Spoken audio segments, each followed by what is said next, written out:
You know, things aren't going very well for the Disney Corporation of late, to say the least. Just days after Disney market shares dropped to their lowest value in nearly a decade, followed by the announcement of mass, and I do mean mass, layoffs.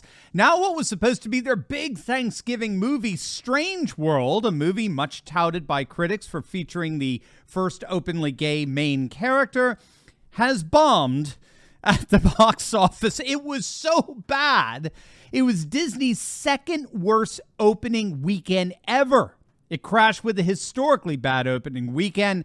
And when all is said and done, it's projected to lose Disney upwards of $100 million. To make things even worse, the movie's future prospects are disproportionately bad, precisely because Disney has chosen to skip upwards of 20 international markets where LGBT content is either banned or frowned upon. That, of course, includes the whole of the Middle East, China, Malaysia, Indonesia, Pakistan, Turkey, Southeast Asia, virtually the whole of the African continent, and on, Russia, of course. It's just another way of saying, when all's said and done, that this movie was an abject disaster. Now, of course, we're already seeing some gaslighting here.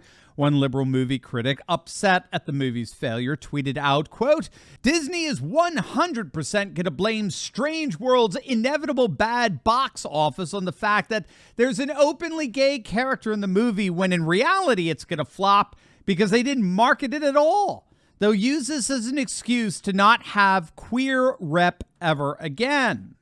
But podcaster Patrick Bet-David has a very different perspective on that. Here's what he tweeted, quote, "Took the kids to the movies today to watch a Disney cartoon called Strange World. Within 10 minutes of the movie, my 10-year-old son said, 'Dad, I have no desire to watch this movie. Can we leave?' We left. The leaders at Disney have forgotten who the paying customer is." Now, I think we're starting to get the rub there, though I would add, I don't remember any of my sons when they were 10 saying to me, "Father, I have no desire to watch this movie any longer." I needed Patrick to raise my kids.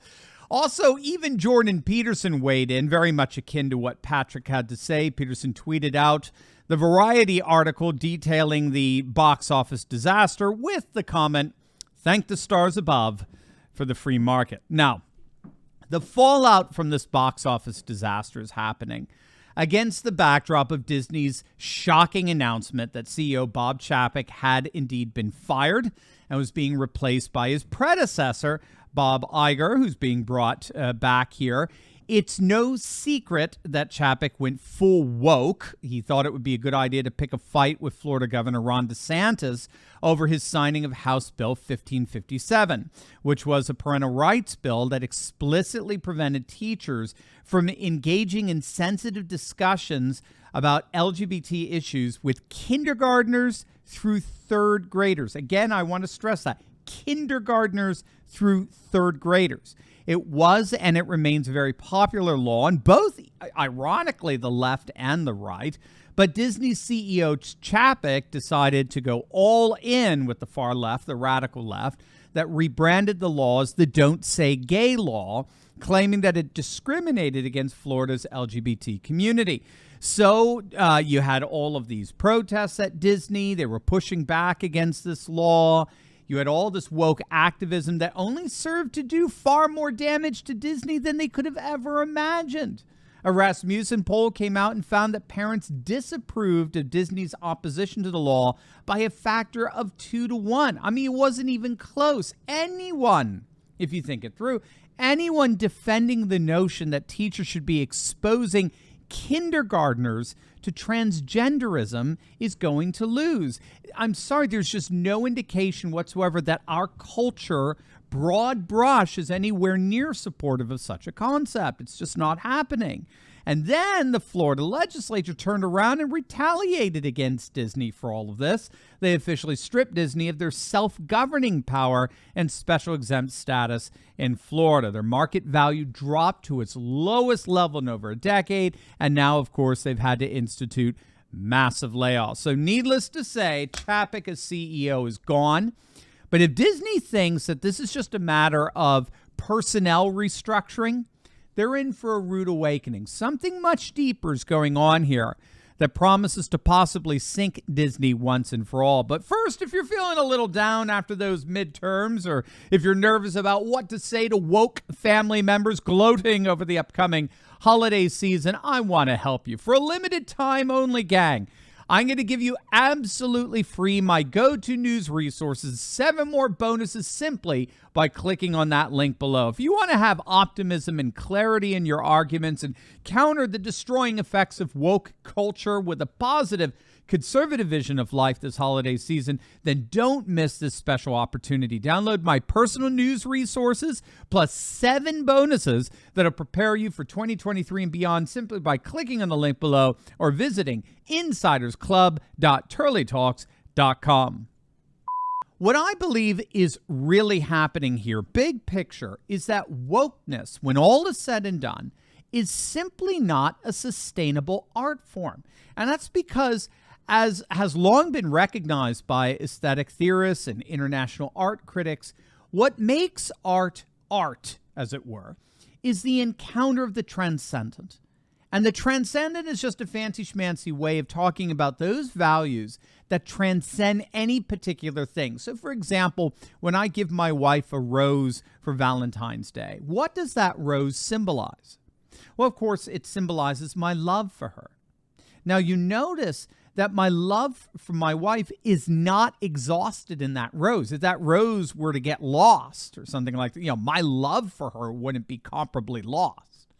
And that's because my love transcends the rose. The rose is a tangible, symbolic communicator of a love that extends far beyond the rose itself. And this is the way an amazing song or an inspiring poem or stunning architecture or a popular play work. They work in the sense that they communicate in some kind of culturally specific way. They communicate timeless values of truth, goodness, and beauty that are eternal, and therefore are never exhausted in any particular artistic or cultural instantiation. However, and here's the problem with what I see what's going on with Disney, wokeness isn't transcendent. Identity politics don't transcend or extend time and place. You could cover the globe. You could go anywhere, anytime, and you will find nothing in any culture on the planet that even comes close to approximating the sensibilities that comprise wokeness. Wokeness is not transcendent. It is a very particular ideology held ironically by a very fringe minority, both domestically and internationally.